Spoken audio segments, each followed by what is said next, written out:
शायर का दीवान चाहे जैसा हो,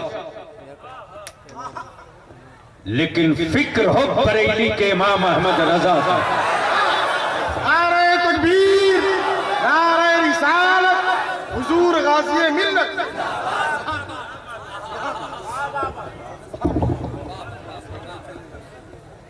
अब आंखें खोल बलियाबी की थोड़ी देर गुफ्तगू इसी महवर में सुन लो।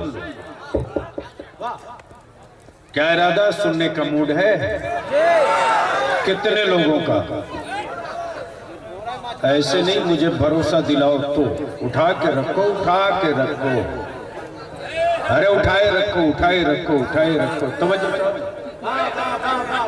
अब सारा मजमा मेरे साथ पूरी ताकत लगाकर मुट्ठी बांध के मदीने की सरकार को आवाज दो, लब्बैक या रसूल अल्लाह। आवाज बुलंद कर, आवाज बुलंद कर। लब्बैक या रसूल अल्लाह, लब्बैक या रसूल अल्लाह, अल्लाहुम्मा लब्बैक या रसूल अल्लाह। तवज्जो चाहूं, नीचे करो, पहले इनकी तवज्जो चाहूं। ये लब्बैक या रसूल अल्लाह सिर्फ भारत में रजा वाले नहीं लगाते, फलस्तीन के ईमान वालों ने बता दिया है कि जंग जीतनी है बैतुल मुक़द्दस की, तो सऊदिया का नारा नहीं लगाना होगा, मुस्तफा का नारा लगाना।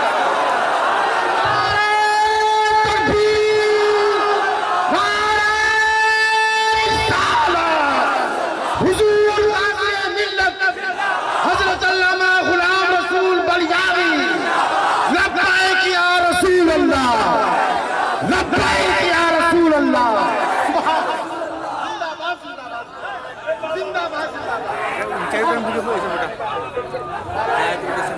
अब मैं उलमा से गुजारिश करूंगा गुफ्तगू में अब स्टेज पर खड़ा ना हो। नहीं नहीं नहीं, अब स्टेज पर कोई खड़ा ना हो, नारा लगा दे बैठे बैठा। भैया थोड़ी सी माइक ठीक कर दो, थोड़ी सी माइक ठीक कर दो। देखो इको हटा करके बेस बढ़ाओ, बस ज़हन करीब करना। अब आंखें खोलो, मेरी तरफ देखो। दो पर्दे लगे हैं तेरे सामने। दिलवर उलमा इकराम की तवज्जो चाहूं, दो पर्दा लगा। एक पर्दे पर कुफ्र है, एक पर्दे पर इस्लाम है। जो कुफ्र का पर्दा है उसमें व्हाइट हाउस भी है, उसमें अमेरिका का डॉलर भी है, उसमें काबे की कमाई से हरम की कमाई से ऐश करने वाले बादशाहों के शाहों के चेहरे भी। दूसरी तरफ एक इस्लाम का पर्दा है। गुर्बत है लेकिन ईमान की हिम्मत भी। वाह वाह वाह, जो चाहूं ये सब। गुर्बत है लेकिन इस्लाम की हिम्मत भी। तादाद कम है लेकिन कटने का जज्बा भी। जिंदाबाद जिंदाबाद। गुर्बत है लेकिन ज़कात का फलसफा और कानून। वाह वाह वाह। कमाई का कोई जरिया नहीं है, लेकिन पड़ोस में कोई भूखे न सोने पावे इसका भी हुक्म है। तवज्जो चाहूं। और आज पूरी दुनिया इसी पर रिसर्च कर रही है। बलियावी अगर सच्ची बात बोल दे तो सत्ता के दलाल मीडिया बोलते बलियावी ने भड़का दिया जी, लेकिन अपने अब्बा का टीआरपी बढ़ाने के लिए जो दलाल मीडिया मणिपुर न जा सकी, वाह वो दलाल मीडिया इजराइल के टुकड़ा खोरों की तरह भोंक रही। हक है जी। लेकिन दोनों के पर्दे पर दो तस्वीरें। कुफ्र के पर्दे पर जुल्म, जी। इस्लाम के पर्दे पर सब्र है। हाँ कुफ्र के पर्दे पर जबर है, इस्लाम के पर्दे पर मरम्मत है। 1947 में जब जर्मनी से हिटलर ने इन यहूदियों को मार मार के भगाया, हम अपने उलमा से कहेंगे गौर से सुनिए, मैदान में उतरना पड़ेगा। ये मत समझ लीजिए कि यह मसला सिर्फ फलस्तीन तक रहेगा। बलियाबी तो बबागे दोहल कहीं का भारत हो या फलस्तीन, भारत में भी जमीन का मसला नहीं था, मुस्तफा के दीन का मसला था। समझो चाहूंगा, जो जमीन का मसला लेकर आया था वह बाबर ज़हीरुद्दीन था, और जो मुस्तफा के दीन का मसला लेकर आया था वो ख्वाजा मोइनुद्दीन। वाह वाह वाह वाह वाह वाह वाह वाह वाह, जिंदाबाद अब तो जिंदाबाद। बीच से एक नारा लगा अल्लाह अकबर। जवाब दो चारों तरफ से। या रसूल अल्लाह।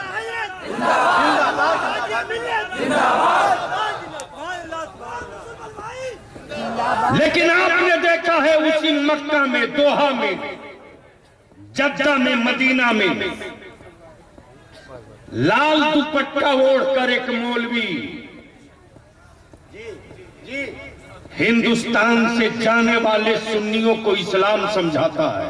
जी हक है जरा। समझो चाहो। जिंदाबाद जिंदाबाद। बलियाबी कहता हो सऊदिया का ज़कात खोर, मक्के से इस्लाम चला जरूर है, लेकिन सबसे अच्छा जो समझा गया है वो भारत है। हाँ तवज्जो चाहो। कुरान उतरे मक्के में, आयतें उतरे मदीने में,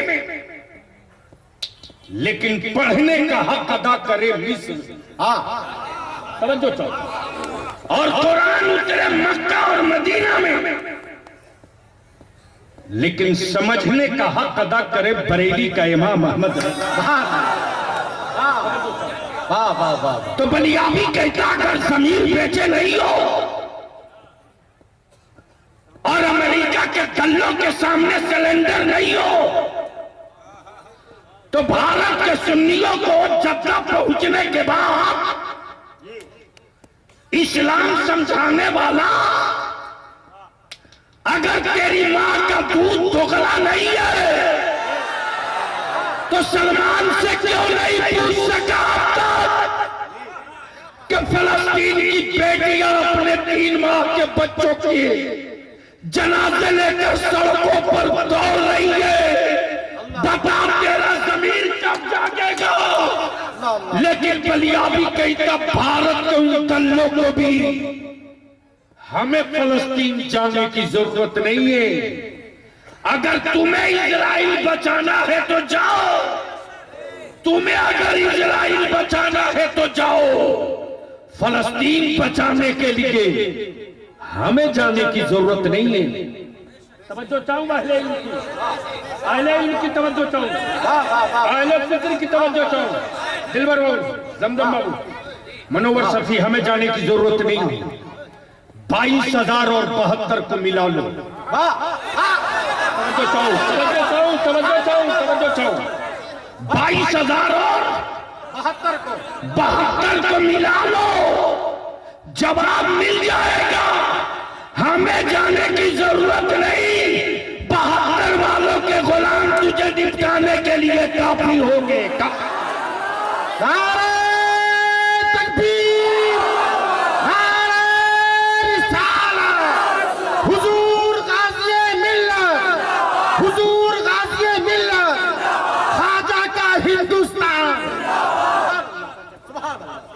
वाह वाह वाह ये आलमी नक्शे पर कुफ्र और इस्लाम दिखे, लेकिन गैरों के बाजुओं में कुव्वत नहीं थी जो मेरे बेटों की उंगली थाम सके। ये मौका मुसलमान तुमने दिया, तुमने बड़ी जिम्मेदारी के साथ हम अपने उलमा को लेकर सड़कों पर रात दिन खून जला रहे हैं। कभी कभी हफ्ता बीत जाता है बलियाबी शायद 3 घंटा सो सके।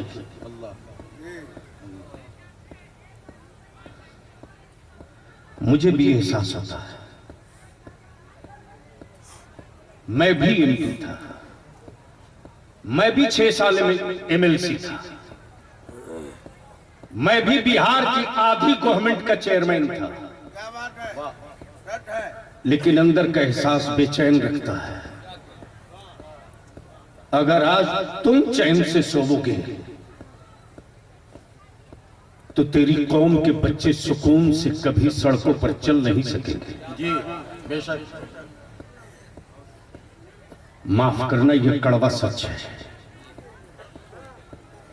सच बात बोले बलियाबी तो इस पर रोज थप्पे लगाते रहो। मेरी सेहत पर इसका कोई फर्क नहीं। बेशक, कोई मेरे नबी की इज्जत से खेल जाए, कोई मेरे रसूल की इज्जत में पत्थर मार दे, और हमारे बच्चे अगर सड़क पर निकलकर कहे कि तुमने गलत किया, क्या हुआ?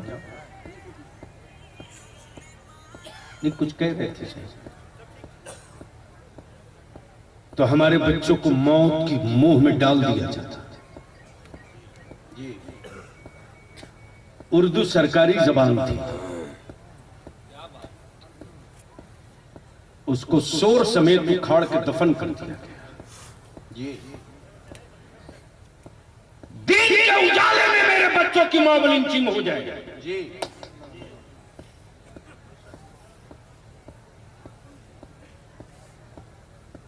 बाबू, मैं तकरीर भूल जाऊंगा, प्लीज।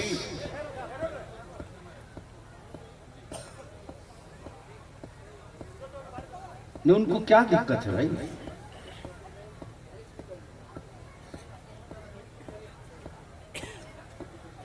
हमारे बच्चों की दीन के उजाले में मॉब लिंचिंग है।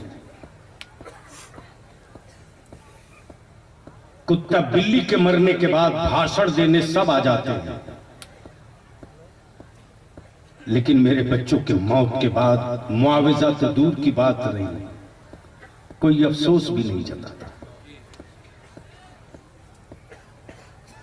आखिर कब तक?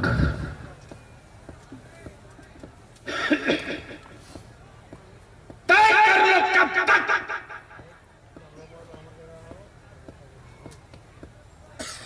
पचहत्तर और 75 का बड़ा सटीक चक्का चल रहा है।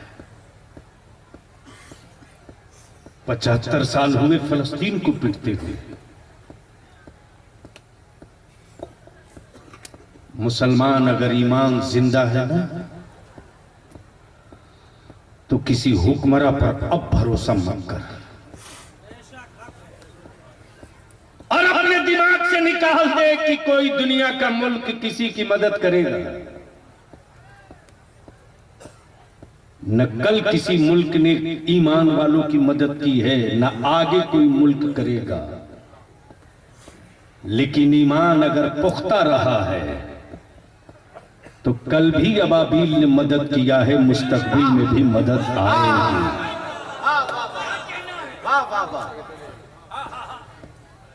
इसलिए इन्हीं चंद मौजूआत को समेट कर आपके बीच कुछ कह दो। अपने दिमाग से निकाल दीजिए कि बलियाबी साहब खड़ा हुए हैं तो जन्नत जाने का शॉर्टकट रास्ता बता देंगे। मौलाना हबीब साहब, मैं तो उन जाली मौलवियों को ढूंढ रहा हूं टॉर्च लेके। खोपड़ी ठिकाने लगा दूंगा इन लोगों की। हमारे बच्चों को नबी का आशिक रहने दो, अंधभक्त मत बनाओ। जिसकी अपनी जन्नत की गारंटी नहीं, वो खटाखट खड़ा होके बेच रहा। बोल सही है कि गलत? अरे बोलो सही है कि गलत? शर्म नहीं आ रही है तो जोर से बोलो सही है कि गलत? लेकिन जिस मां के कदम के नीचे है, बता उसके साथ तेरा कौन सा सलूक है? जो बाप जन्नत का दरवाजा है, उसके साथ तेरा कौन सा व्यवहार है?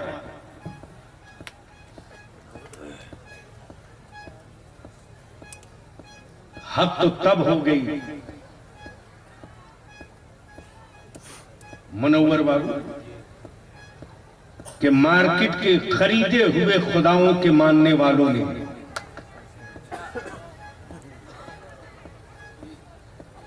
शायद समझ में नहीं आया तो आ गया तो डरे हुए क्यों?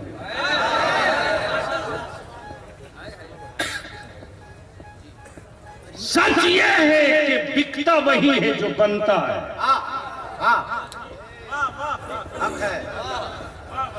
भैया बाद में मोबाइल चला लेना बाबू।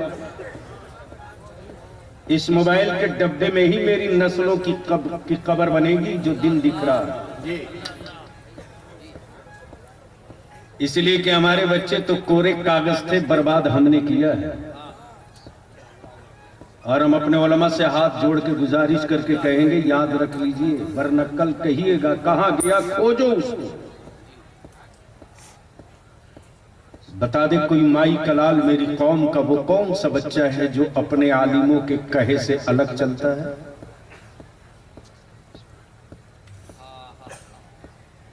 मुफ्ती अब्दुल कुद्दूस साहब एमपी था, गया था चेन्नई, पूरी टीम पीछे थी और मुझे भी तलाश थी कि आखिर सुनामी उठा वहां से जहां एक सहाबी रसूल की मजार मुकद्दस है, तो शहर का नक्शा बदल गया। चलो देखें जरा मुस्तफा के कलंदर की तुरबत का आलम क्या है। जब पहुंचा हूं हजरत सैयदना अय्यूब अंसारी, तमीम अंसारी रदी अल्लाह ताला अन्हु के मज़ार मुकद्दस के करीब, तो समंदर का टकराता हुआ साहिल का पानी कदम चूम चूम करके वापस हो रहा है। सुभान अल्लाह। बोल दो, बोल दो। अरे बोलो, डरते क्यों? बोलो। पलटने के बाद एक आईएएस थे हैदराबाद कैडर के। मैंने कहा मुझको वो जगह दिखाओ, मैंने जो पढ़ा है वो ये कि भारत में वो दौर था जब कश्ती और चप्पू चला करके मदीने से मुसाफिर आते थे। उनमें वो आंखें भी थी जिन आंखों ने मेरे आका का चेहरा देखा।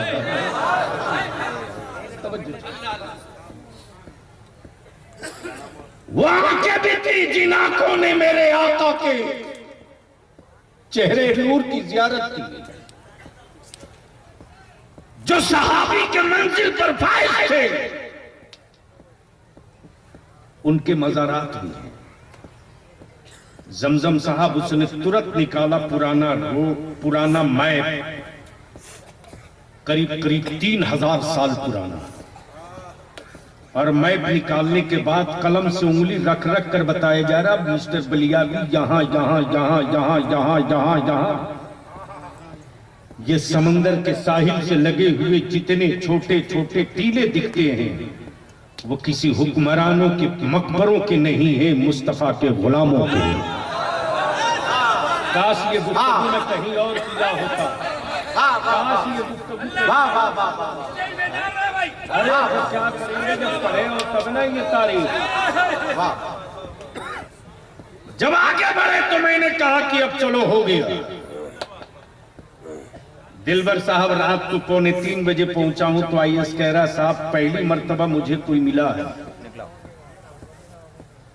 अब तक की लाइफ में, 26 साल के सर्विस कैरियर में अब पहली मर्तबा कोई मिला है। मैं चीफ सेक्रेटरी हूं स्टेट का, जो न खुद सोता है न हमको सोने देता है। उस वक्त मैंने एक ही जुमला कहा था, दर्द उसी को होता है जिसका लूटा जाता है। आज हमारे बच्चों के लिए पुलिस में कोई वैकेंसी नहीं है। हम तो सिर्फ वोट देकर सत्ता बदलने के लिए हैं, लेकिन इदारे शरिया ने जब कमर कस लिया है 1 साल पहले से,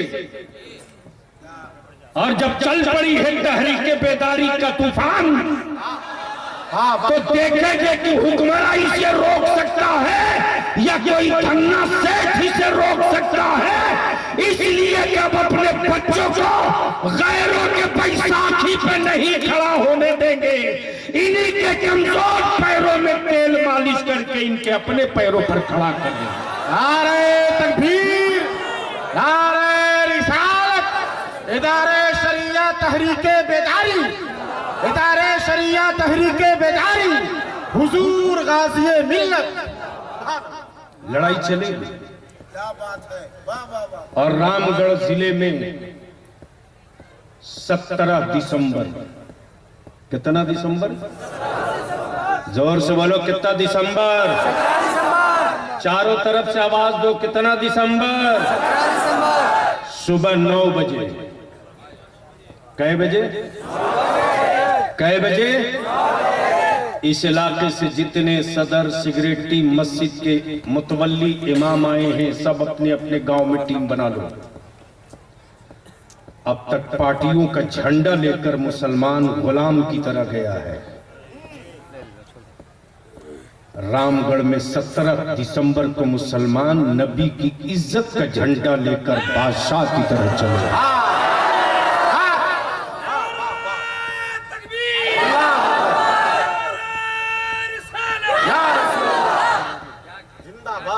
मैं तो कहता हूं मुसलमान, आज भी तेरे बदन में इतना करंट है ना,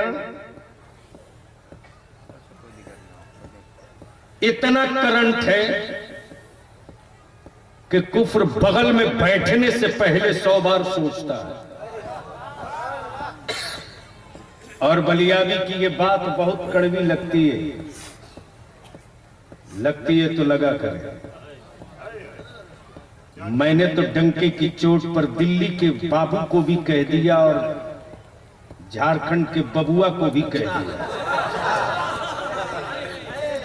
कि मौत से उसे डराना जिसे अगले जन्म में कुत्ता बिल्ली बनने का डर हो।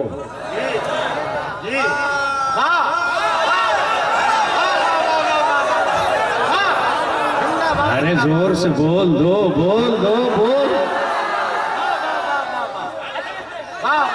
मौत से उन्हें डराना जिसे कुत्ता बिल्ली बनने का डर हो। हमें कुत्ता बिल्ली नहीं बनना है। हम जब तक सांस ले रहे हैं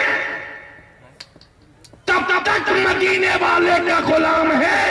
मरने के बाद उठेंगे तब भी मदीने वाले का गुलाम है।